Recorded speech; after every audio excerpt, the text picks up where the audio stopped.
Hello दोस्तों, क्या हाल चाल है? सब बढ़िया। आज हम जो हमारा टॉपिक था, पिछले लेक्चर में आप लोग देख रहे थे, हमने एम्पियर लॉ के बारे में डिस्कस किया था आपसे, और एम्पियर के दो एप्लीकेशंस हम आपको करा चुके थे। पहला आपका था इनफाइनाइट वायर का, दूसरा आपका था सोलेनॉइड का। ठीक है, आज तीसरा एप्लीकेशन हमारा जो है टोरॉइड है। तीसरा क्या है? टोरॉइड। ठीक है, अब थोड़ा सा हम एम्पियर्स लॉ के बारे में डिस्कस करें तो ये एम्पियर लॉ का आपका इंटीग्रल फॉर्म था और ये उसका भैया आपका vector form, sorry differential form था। ठीक है, ये आपका इंटीग्रल फॉर्म था, ये आपका डिफरेंशियल फॉर्म था। अब अगर टोरॉइड की बात करते हैं तो टोरॉइड क्या होता है आपका कि ऐसा कोई सोलेनॉइड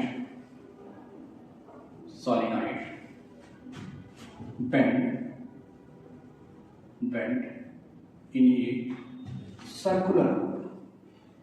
ठीक है, जब किसी एक अगर आपसे कोई पूछे कि सर कि आपका टोरॉइड क्या होता है, तो आप टोरॉइड बताएंगे क्या कि जब किसी सोलेनॉइड को हम सर्कुलर लूप पर बेंड कर देते हैं, उसी को हम क्या कहते हैं भैया? सोलेनॉइड कहते हैं, वो सॉरी टोरॉइड कहते हैं। ठीक है, तो जैसे हमने एज्यूम किया कि हमारे पास क्या है, ये आपका एक सर्कुलर लूप है,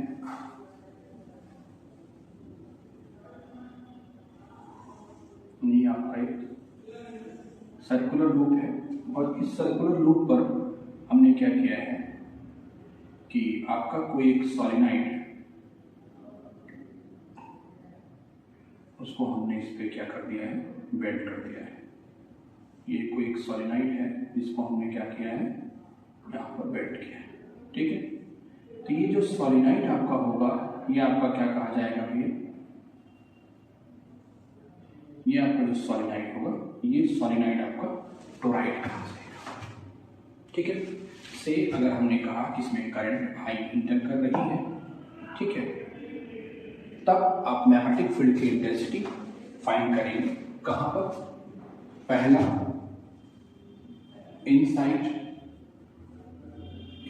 द टोरॉइड, या ऐसे ही इनसाइड पॉइंट पे। ठीक है, और इनसाइड मतलब देखिए, हम 3 पॉइंट आपको डिफाइन करना है।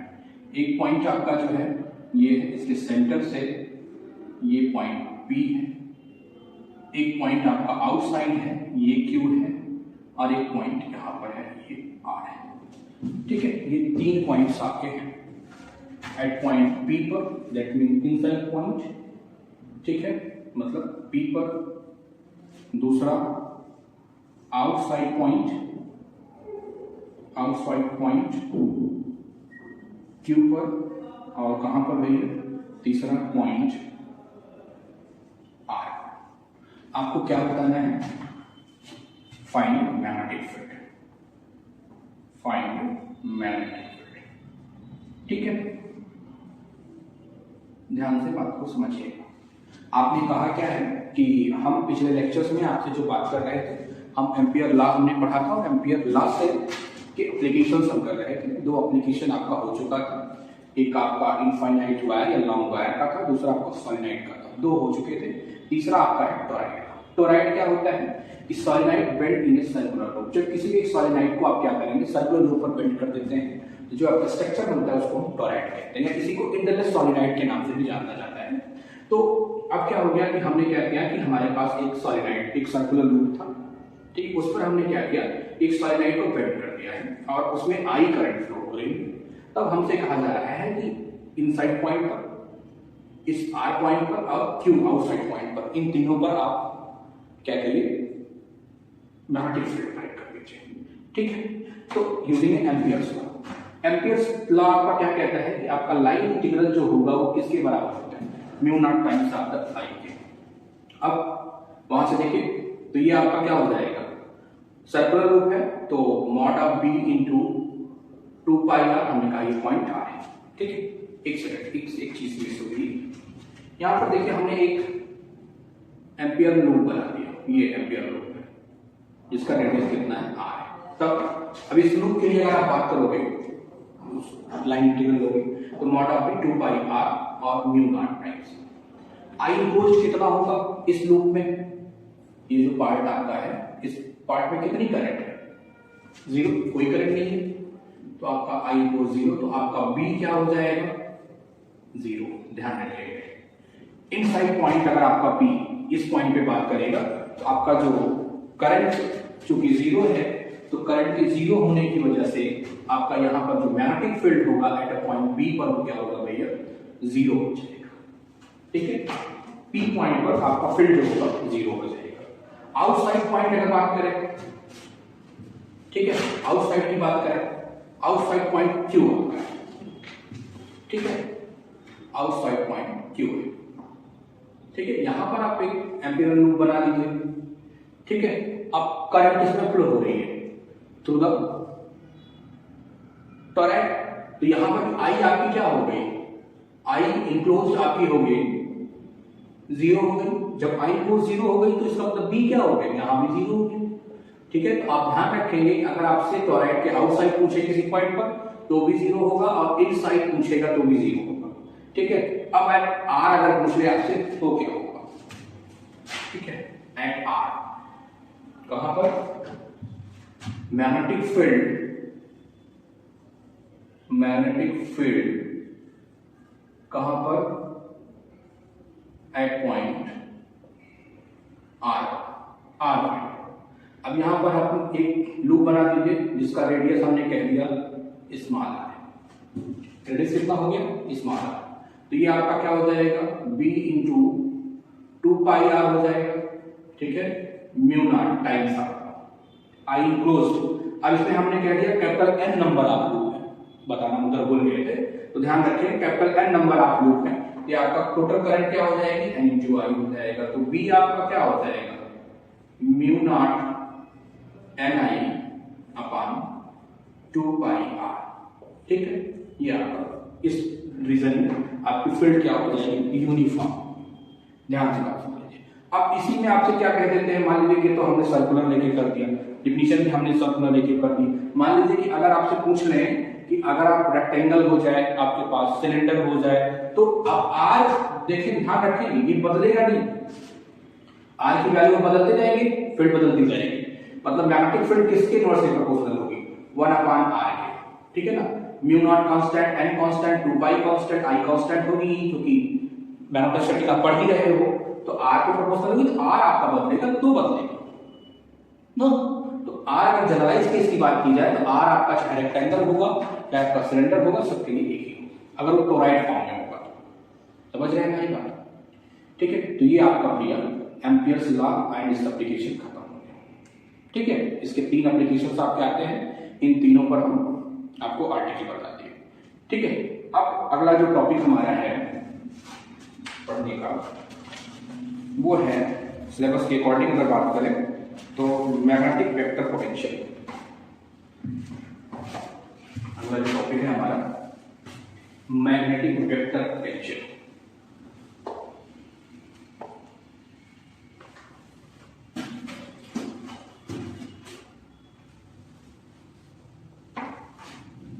मैग्नेटिक वेक्टर पोटेंशियल अगला टॉपिक हम जो पढ़ने चल रहे हैं वो आपका कौन सा है, मैग्नेटिक वेक्टर पोटेंशियल। ठीक है, मैग्नेटिक पोटेंशियल की अगर बात करें आपसे, अगला जो हमारा टॉपिक है वो है मैग्नेटिक वेक्टर पोटेंशियल। ठीक है, अगला जो टॉपिक है मैग्नेटिक वेक्टर पोटेंशियल। अब आपको अगर इलेक्ट्रोस्टैटिक में याद हो, जब आप इलेक्ट्रोस्टैटिक पढ़ रहे थे, इन इलेक्ट्रोस्टैटिक फील्ड अगर आपको याद हो तो आपने क्या पढ़ा था, ठीक है, कि किसी फील्ड को आप इलेक्ट्रोस्टैटिक कब कहते थे, जब उसका कर्ल आपका क्या होता था 0 होता था। ठीक है ना, कर्ल क्या होता था 0 होता था, तब आप कहते थे कि अगर किसी भी क्वांटिटी का कर्ल 0 है उस क्वांटिटी को आप कैसे डिफाइन करते थे, माइनस ग्रेड ऑफ v। ये तो डिफाइन करते हैं, यहाँ v आपका क्या था स्केलर पोटेंशियल था, लेकिन हम मैग्नेटिक फील्ड की बात करते हैं। ठीक है, अब अगर आपको याद हो जब हम मैग्नेटिक फील्ड की बात कर रहे थे, ठीक है, अब अगर हम बात करें according to the Biot Savart law, according to Biot Savart law. Biot Savart की लॉ क्या कहते हैं, अगर आपको charge current density J given हो तब आपका जो मैग्नेटिक फील्ड होता है एट पॉइंट R पर ये क्या हो जाएगा, म्यू नॉट अपॉन 4 पाई इंटीग्रेशन वॉल्यूम इंटीग्रेशन होगा J R cap upon mod of R का स्क्वायर इंटू डीटा, ठीक है। और यहां पर R आपका क्या डिफाइन होता है भैया, R आपका डिफाइन होता है R माइनस R कैप, ठीक है। क्योंकि आपको याद हो ये आपका सोर्स पॉइंट हुआ करता है, ठीक है। अब अगर इसी मैग्नेटिक फील्ड का आप डाइवर्जेंट ले लेते हैं, टेकिंग डाइवर्जेंट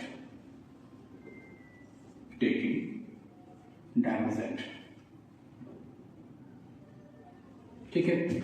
जब आप डाइवर्जेंस लेंगे तो ये आपका डाइवर्जेंस ऑफ बी जो आता है ये 0 आएगा, डाइवर्जेंस ऑफ बी 0 आएगा। अब आप जानते हो कि अगर किसी भी क्वांटिटी का डाइवर्जेंस 0 है तो उस क्वांटिटी को हम कैसे लिख सकते हैं भैया, कर्ल ऑफ ए, ठीक है। इसी को आप लिख सकते हैं निबल क्रॉस ए, ठीक है। यहां पर ए क्या होता है, इसी ए को हम मैग्नेटिक वेक्टर पोटेंशियल कहते हैं, ठीक है।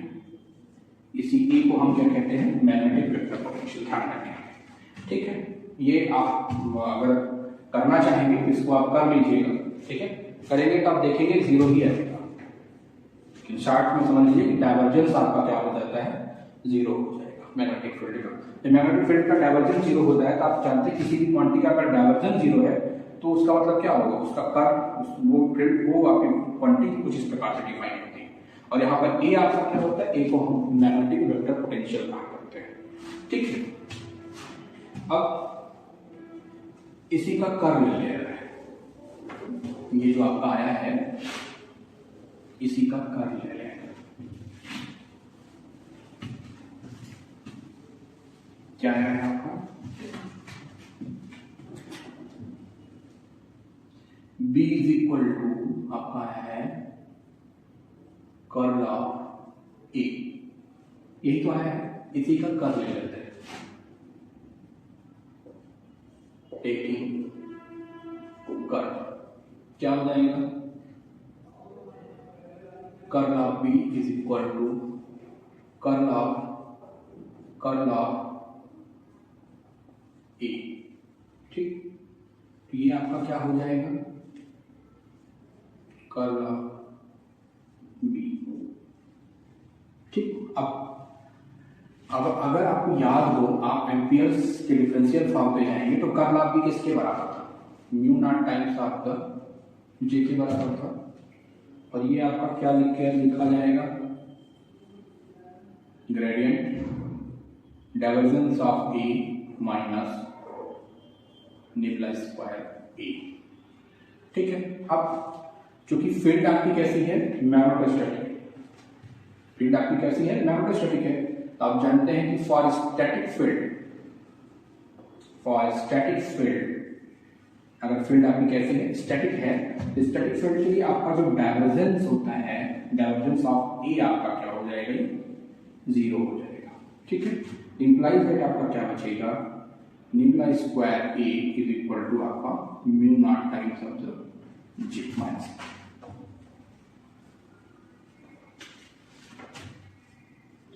Nibble square A is equal to किसके होगा, minus mu naught times of the J. अब अगर आपको याद हो ये किसके सिमिलर हो रहा है, ठीक है।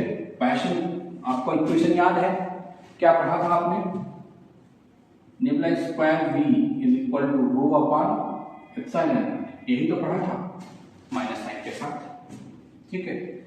यहां देखिए एप्सिलॉन नॉट के स्थान पे म्यू नॉट आया है और रो के स्थान पे जी आया है, ठीक है। जी आपकी क्या है, करंट डेंसिटी है, वहां रो आपकी क्या थी, चार्ज डेंसिटी है। म्यू नॉट यहाँ पे क्या है, permittivity of the space, free space है, वो permittivity of the free space है, ठीक है। तो अब ये ध्यान रखें, इसी को आप क्या कहते हो, ये अगर आप बात करोगे कि आपका क्या है, पाइसन इक्वेशंस इन मैथमेटिक्स। अब आपको याद हो, अगर पहला लेक्चर हमने याद हो तो हमने आपसे बताया था ना कि आपकी जो पूरी मैथमेटिक्स होती है ना, ये इन्हीं के बीच का रिलेशन है, जे बी और ए के बीच का। ठीक है, जे पता तो बी पता कर लीजिए, बी पता तो ए पता कर लीजिए, ए पता हो तो जे। अब बायोसेवर क्लास से आपने बी और जे के बीच का रिलेशन पढ़ लिया था, तो अब बचा किसका था, अगर हमें जे पता हो तो हम ए कैसे निकाल लें, या ए पता हो तो जे कैसे निकाल लें। तो यूजिंग दिस इक्वेशन आप क्या कर सकते हो भैया, कि अगर आपको मैग्नेटिक फील्ड पता है,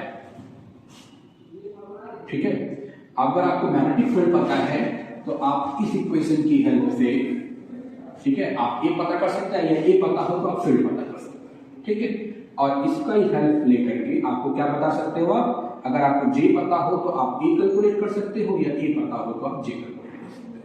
ठीक है, समझ में आई हमारी बात? ठीक है, हमने बताया था मैग्नेटोस्टैटिक क्या है, जे बी और ए के बीच का इंटर रिलेशन है। तो अब वही आपको हो गया कि अगर जे पता है तो आप बी कैलकुलेट कर लेंगे बायोसेवर्ट लॉ या एम्पियर्स लॉ से। ठीक है, और अगर आपको बी पता होगा तो आपको ए कैलकुलेट करना है, तो आप कैसे कैलकुलेट कर लेंगे, इस इक्वेशन की हेल्प से कर लेंगे। ठीक है, और अगर आपको जे पता है, आपको ए पता करना है, तो आप ए पता कर लेंगे। ठीक, ये हो गया। अब ठीक है, मान लीजिए कि आपको अगर करंट डेंसिटी दी हुई, ठीक है, तो क्या होगा,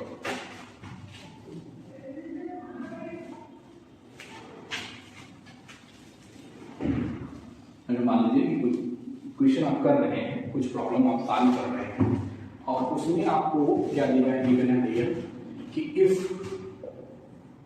जे इज गिवन, जे माने कौन सी डेंसिटी, वॉल्यूम करंट डेंसिटी है। If J is given then A आपका क्या हो जाएगा। अब अगर आपको याद हो कि v आपका क्या होता था, 1/4 पाई एप्सिलॉन नॉट, ठीक है, जे नहीं होता था, यहाँ पर रो होता था, रो r dash upon mod of r D tau.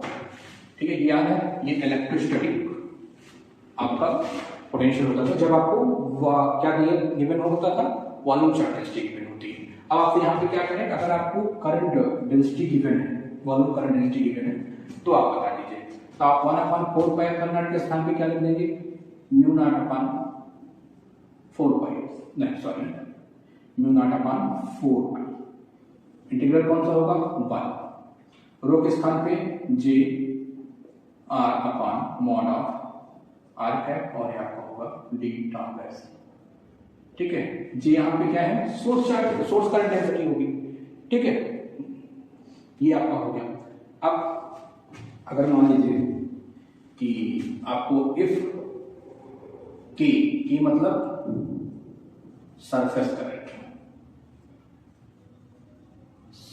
Current given होगा, तो ये आपका क्या हो जाएगा भैया, ये आपका हो जाएगा म्यू नॉट अपॉन 4 पाई, ये वॉल्यूम इंटीग्रल बदल हो जाएगा, वॉल्यूम से कहाँ हो जाएगा, सरफेस में, और आपका हो जाएगा कि मॉड ऑफ आर, और आपको ये हो जाएगा डीएस। ये कब है, जब आपको सरफेस करंट गिवन हो। ध्यान से देखिए, बात समझ लीजिएगा कि क्योंकि इस पे बहुत अच्छी प्रॉब्लम्स आती हैं। ठीक है, कि अगर आपको ए गिवन है, मान लीजिए आपको जे गिवन है, तो आपको ए निकालना है, तो आप ऐसे निकालेंगे। अगर आपको सरफेस निकालना है, सरफेस आपको अगर करंट गिवन है तो आपको क्या निकालना है, पोटेंशियल निकालना है, ये फार्मूला लगेगा। और अगर आपको क्या पता हो कि इफ लाइन करंट गिवन, तो क्या करेंगे, तो ए आपका कैसे कैलकुलेट होगा भैया, म्यू नॉट अपॉन 4 पाई आई इंटीग्रेशन 1/r ds। ठीक है, ये तीनों हैं, 3 प्रकार के करंट डिस्ट्रीब्यूशन आपको हमने बताया कि स्टार्टिंग में ही, अगर आपको याद होगा पहला लेक्चर। तो अब अगर आपको क्या होगा भैया कि अगर आपको करंट गिवन है, ठीक है, जैसे आपने क्या कहा था कि ये आपका जो इक्वेशन था निकला square A is equal to minus mu naught times of the J. ठीक है, ये इक्वेशन ये था। दूसरा आपका था b is equal to curl of e। अभी चारों हो गए। अगर आपको क्या पता हो कि मान लीजिए जे पता है और अगर आपको क्या निकालना है ए पी निकालना था, तो आप कहते थे बायो-सेवर्ट लॉ का इस्तेमाल करेंगे या फिर इसका इस्तेमाल करने वाले हम एम्पियर्स का था। फिर आपने कहा कि अगर आपको मान लीजिए बी पता हो तो आपको ए कैलकुलेट करना हो तो आपके पास फार्मूला ये है। ठीक है, और अगर आपको ए पता हो और आपको जे कैलकुलेट करना है, ठीक है, या एक मिनट, आपको अगर हाँ जे पता हो ए पता हो तो जे तो आप इस फार्मूले से निकाल लेंगे। और अगर ए जे पता हो मतलब करंट डेंसिटीज अलग अलग हो, जे पता हो के पता हो या आपका ये डीएल पता हो लीनियर, तो आप इन फार्मूलों से आप क्या कर सकते हो भैया, फील्ड को कैलकुलेट कर सकते हो, मैग्नेटिक वेक्टर पोटेंशियल कैलकुलेट कर सकते हो। ठीक है, आइए इसी पर एक प्रॉब्लम करते हैं।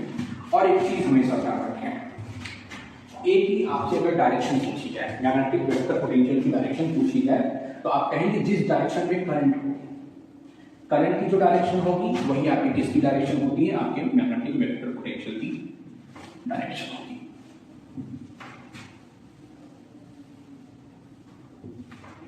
ठीक है, एक प्रॉब्लम आइए नोट करते हैं।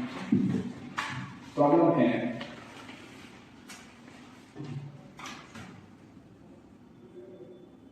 गिवन क्या है कि वेक्टर पोटेंशियल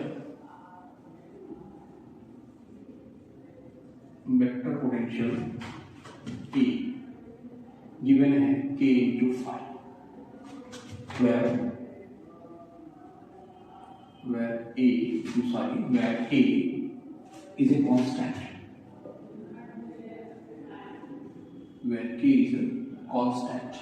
और ये जो पोटेंशियल दिया गया है ये सिलेंड्रिकल फॉर्म में दिया गया है। किसमें? इन सिलेंड्रिकल कोऑर्डिनेट। किसमें दिया है? इन सिलेंड्रिकल कोऑर्डिनेट में है। तो आपसे कह क्या रहे हैं, जानना क्या क्या है, तो आपसे कह रहे हैं कि फाइंड बी। दूसरा आपसे क्या कह रहे हैं कि करंट डेंसिटी, फाइंड जे। आपको दिया है कि वेक्टर पोटेंशियल आपका ए दिया है के फाई, ठीक है ना, फाई के फाई आपको दिया है, वहां के क्या है, के is a constant, cylindrical coordinate में दिया है। तो आपसे कह रहे हैं फाइंड बी फाइंड जे। ठीक है, फार्मूला आपके पास वो नहीं है। फार्मूला क्या है, पहला देखिए, सॉल्यूशन देखिए क्या है। बी आप कैसे निकालेंगे, कर्ल ऑफ ए। ठीक, कर्ल ऑफ ए निकालिए, सिलेंड्रिकल कोऑर्डिनेट में 1/r। ठीक है, पहला आपका हो जाएगा r कैप, दूसरा आपका r फाई कैप हो जाएगा, तीसरा आपका हो जाएगा z कैप। ठीक है, निम्नला की डिफिनीशन क्या हो जाएगा, del upon del r, del upon del phi और डेल अपॉन डेल z। ठीक, कोऑर्डिनेट दिए क्या क्या गए हैं, r कैप 0 है, फाई आपका गिवन है, ठीक है, की, ठीक है, कि r आपका फाई गिवन है और z आपका भी ये 0 है। ठीक है, अब आप निकालेंगे तो आपका b कितना आएगा, b आपका आएगा 1/r। ठीक है, ये बचेगा तो आपका क्या बचेगा, z कैप इंटू के, ये बचेगा। तो आपका आया कितना, के अपॉन r, डायरेक्शन क्या हो जाएगी, z कैप। ये आपकी मैग्नेटिक फील्ड आ गई।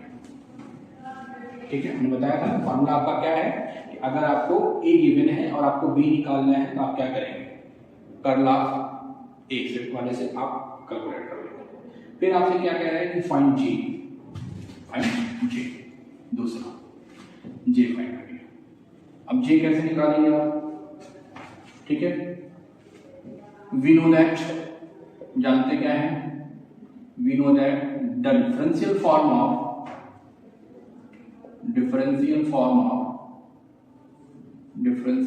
Of Ampere law. क्या गिवन है एम्पियर लॉ? एम्पियर लॉ का होता है curl of B is equal to mu naught times of the J. That means J is equal to क्या हो जाएगा 1/μ0, ठीक है, निबला क्रॉस बी, यही तो होगा। बी आपने कैलकुलेट कर रखा है, बी आपका कैलकुलेट बी निकाल दीजिए, तो जे क्या हो जाएगा 1/μ0, तो वैसे ही रहेगा। सिलेंड्रिकल कोऑर्डिनेट की बात कर रहा है तो 1/r, ठीक है। ये आपका क्या हो जाएगा r cap, r phi cap और z कैप, ठीक है। निबला की डिफिनेशन रखें, क्या है del upon del r, del upon del phi, del upon del z, ठीक। अब फील्ड देखिए, ये है, ये फील्ड आप पाए ना, फील्ड आप पाए हैं तो एक्स आर के अलावा फील्ड 0 और इधर 0, जेड के अलावा आपको मिलेगी के अपॉन आर,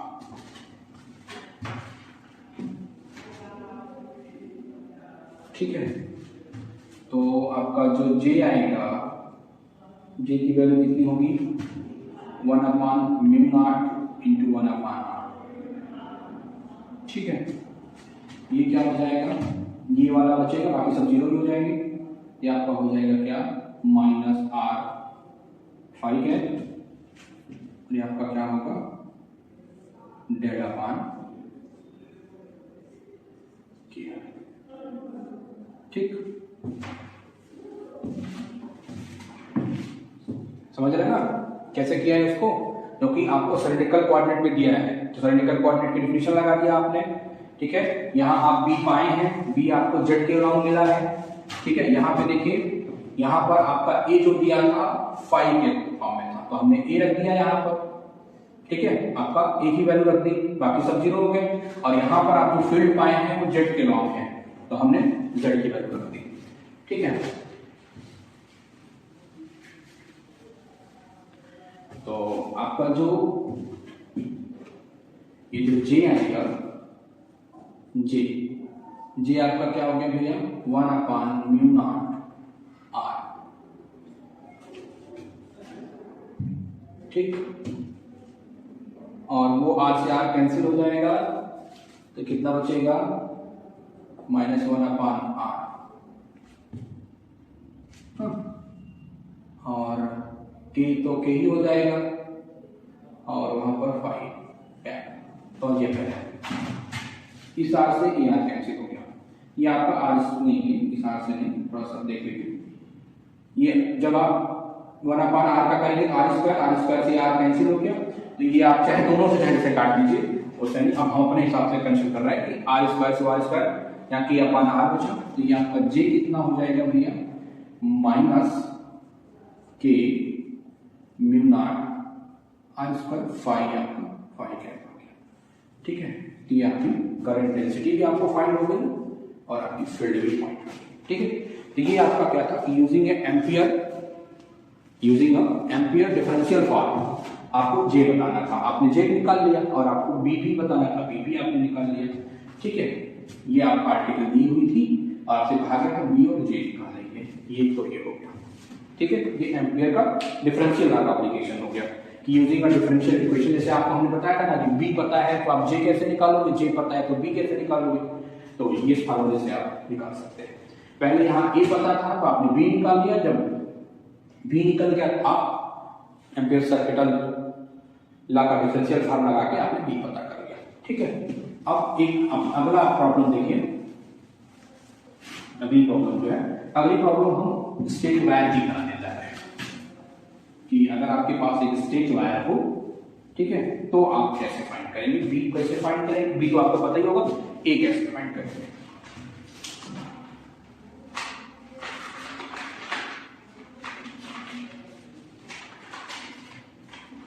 प्रॉब्लम देखिए, प्रॉब्लम है कि find,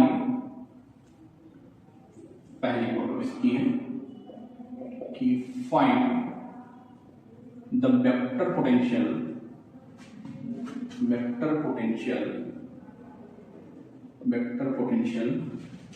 a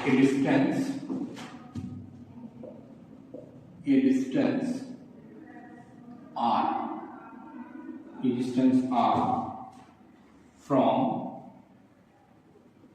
an infinite wire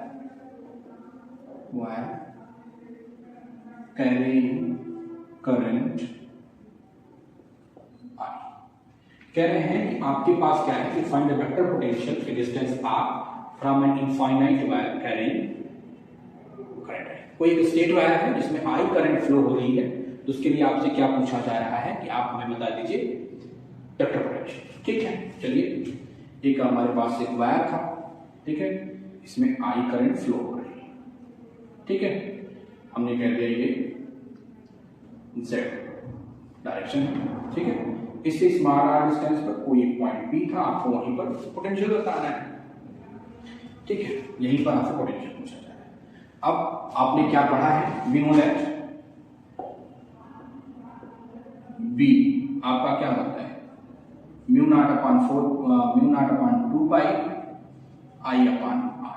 ये तो आपका है कि किसी भी आपके स्ट्रेट वायर के कारण प्रोड्यूस की गई मैग्नेटिक फील्ड है, ठीक है। और डायरेक्शन आपकी क्या हो जाएगी, फाई कैप, ठीक। ए अब इसको इक्वेशन नंबर 1 मानते हैं, ठीक है। हमको निकालना क्या है, नेबुला क्रॉस ए, ठीक है। डिफिनेशन रखें 1 अपॉन r, ठीक। ये आपका r cap, r phi cap और ये z कैप। ए आपका कितना है, del upon del x, del upon r, del upon phi, del upon z, ठीक है। अब आपने देखिए, हमने कहा था कि करंट की डायरेक्शन जो होगी वही आपके पोटेंशियल की डायरेक्शन होगी, ठीक है। तो करंट की डायरेक्शन z कैप में है, तो r और फाई के लॉन्ग आपका 0, ठीक है। इधर आपको क्या मिला, a, और a को हमने क्या कह दिया, आपसे कहा है ना क्वेश्चन में कि find the vector potential A distance r from the infinite. तो r आपका a जो है किसका फंक्शन होगा, r का, ठीक है। तो ये आपका क्या हो जाएगा, curl of a equal to 1 upon r, ठीक है। और आपका आएगा कितना, minus r phi cap into आपका क्या हो जाएगा, डेल अपॉन, देखो यही बचेगा, बाकी तो सब 0 हो जाएंगे, ठीक है ना। तो ये आपका क्या हो जाएगा, क्योंकि r का फंक्शन ही है, तो ये डेल अपॉन डेल r हो जाएगा, ठीक है। तो आपका जो आएगा ये क्या है, हाँ, कर्ल ऑफ ए जो आपका आएगा minus del A upon del R आएगा, डायरेक्शन आपकी डेल फाई, ठीक है। अब वी नो दैट, इसको इक्वेशन नंबर 2 कर दीजिए आप। वी नो दैट क्या जानते हैं, b is equal to curl of A तो है, b आपको पहले से पता है, क्या हो जाएगा, इसकी वैल्यू पहले रखते हैं, del A upon del R, और ये क्या हो जाएगा, mu naught upon 2 pi I upon R. आपको a चाहिए, क्या चाहिए, a, तो ये आपका क्या हो जाएगा, माइनस म्यू नॉट अपॉन 2 पाई इंटीग्रेशन हो जाएगा,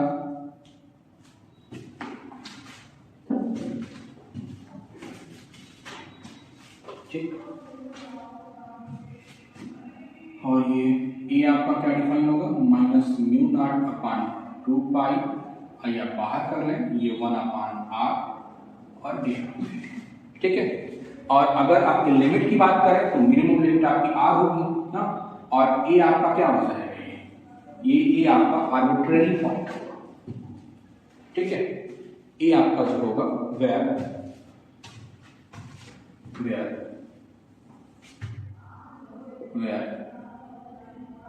a is reference point, reference point, arbitrary reference point, ठीक है। तो ये आपका आ गया। अब 1/r का जो इंटीग्रेशन होता है वो आप जानते हैं क्या होता है,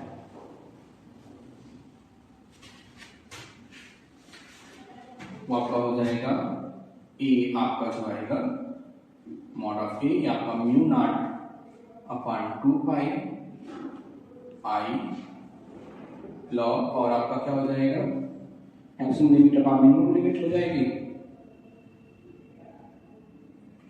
तो ये आपका आ गया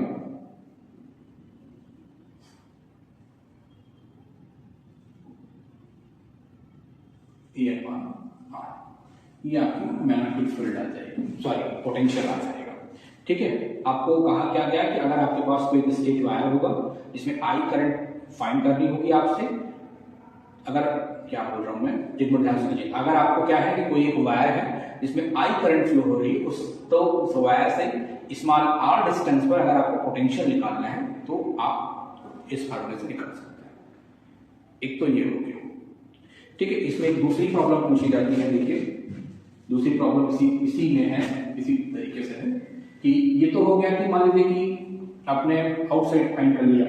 अब अगर आपसे यही कहते हैं कि कोई एक हमारे पास वायर है जिसका रेडियस ए है, ठीक है, रेडियस आपका हमने दे दिया गिवन हो, अगर तो आपका लॉन्ग वायर था, लॉन्ग वायर के केस में क्या हो गया, आपने रेडियस को निग्लेक्टेबल मान लिया। अब अगर ये थिक वायर हो और आपसे दिया हो क्या है, अगली प्रॉब्लम देखिए है कि find the vector potential, find the vector potential inside and outside the wire, outside the wire if it has radius capital R and current I is uniformly distributed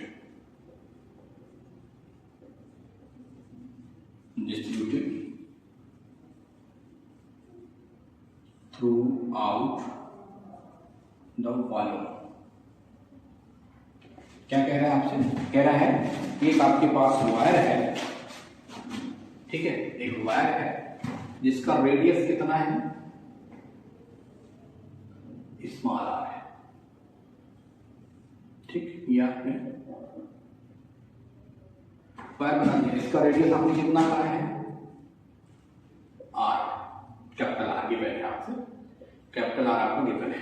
आपसे क्या कहना है कि find the potential inside outside the wire if has a radius R, current I is uniformly distributed.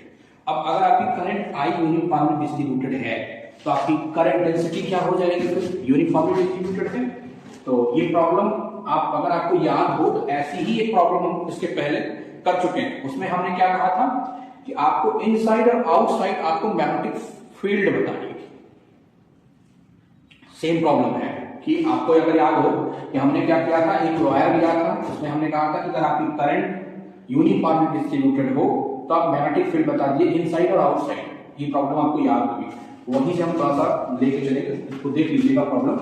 तब आई आपका क्या हो जाएगा, नहीं आई आपको गिवन है तो जे आपका क्या हो जाएगा, आई अपॉन पाई आर स्क्वायर हो जाएगा, करंट डेंसिटी हो जाएगी, और ये आपका डायरेक्शन जेड कैप, ठीक है, डायरेक्शन जेड कैप हो गई, ठीक। अब आपको याद हो इनसाइड, हमने कहा कि इनसाइड का पोटेंशियल बताना है, से हमने कहा ये पॉइंट है, ये पॉइंट पी है, ये स्मॉल है, ठीक है।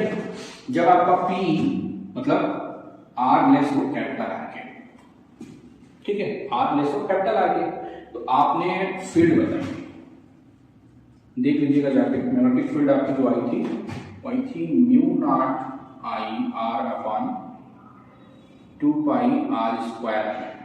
कब, जब आर आपका इनसाइड द पॉइंट होगा, ठीक है, ये आपकी फील्ड हो गई। आपसे आप क्या कर्ल ऑफ बी आप फाइंड अभी किए ही है। Curl of A, curl of A आपका कितना निकल के आया है? कर्ल ऑफ ए आपका निकल के आया था minus del upon del R five है, ये तो निकल के आया था, इसकी भी डायरेक्शन फाइव है। तो आप जानते ही हैं, वी नो दैट, जानते क्या है आप कि B is equal to curl of A, यही तो है फार्मूला। B आपका जो निकल के आया, A निकल के आया, A कितना निकल के आया? Minus del A upon del R is equal to क्या हो गया?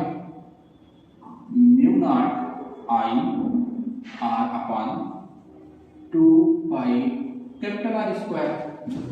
ठीक है, आपसे पूछ क्या है? ए, तो ए आप निकाल दीजिए, ए आप यहां निकाल दीजिए। ए आपका क्या होता है? अभी तो आपने निकाला ही था, माइनस म्यू नॉट आई पानी क्या हो जाएगा?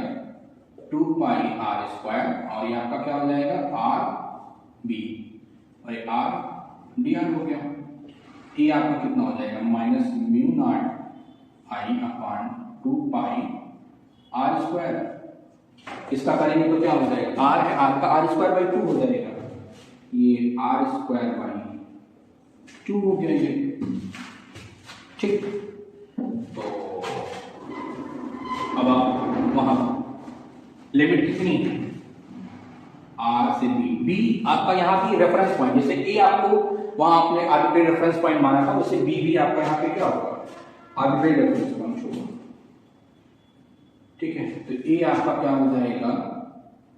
Minus mu naught I 2 pi R square, और देखिए upper limit minus lower limit.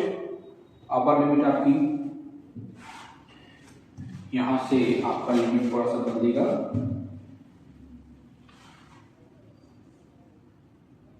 हाँ लिमिट बदलेगा, ये आपका b होगा और ये r होगा यहाँ पर।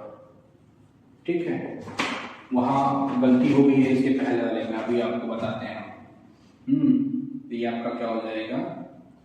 Are square minus B square upon 2। ये तो हो गया इन साइड पॉइंट पे। और अगर आउट साइड में पूछेगा, अभी आउट साइड वाला तो आपने निकालना ही है ना, यूनिफॉर्म डिस्ट्रीब्यूट हो जाएगा, तो बस वही आपका आ जाएगा। जो हमसे आपसे गलती हुई है, हमसे हुई है, आपसे कहाँ हुई है। तो आउटसाइड आपसे पूछेगा, आउटसाइड आप निकालेंगे अभी क्या? Minus mu naught upon 2 pi R upon A. ठीक है, वहां लिमिट हमने थोड़ी सी गलत रख दी है, उसको आप ध्यान रखेंगे। लिमिट आपकी जो है आर से ए है, वही ए से क्या होगी? ए से आर होगी लिमिट। इसके पहले वाली प्रॉब्लम में देख लीजिएगा, थोड़ा सा बाई मिस्टेक हो गई वो। ठीक है, तो वो आपका अगर आउटसाइड पूछेगा, आउटसाइड ये होगी, इनसाइड पूछेगा तो ये होगी। ठीक है भैया, ये आपका टॉपिक जो है मैग्नेटिक वेक्टर पोटेंशियल था। ठीक है, ये मैग्नेटिक वेक्टर पोटेंशियल हो गया।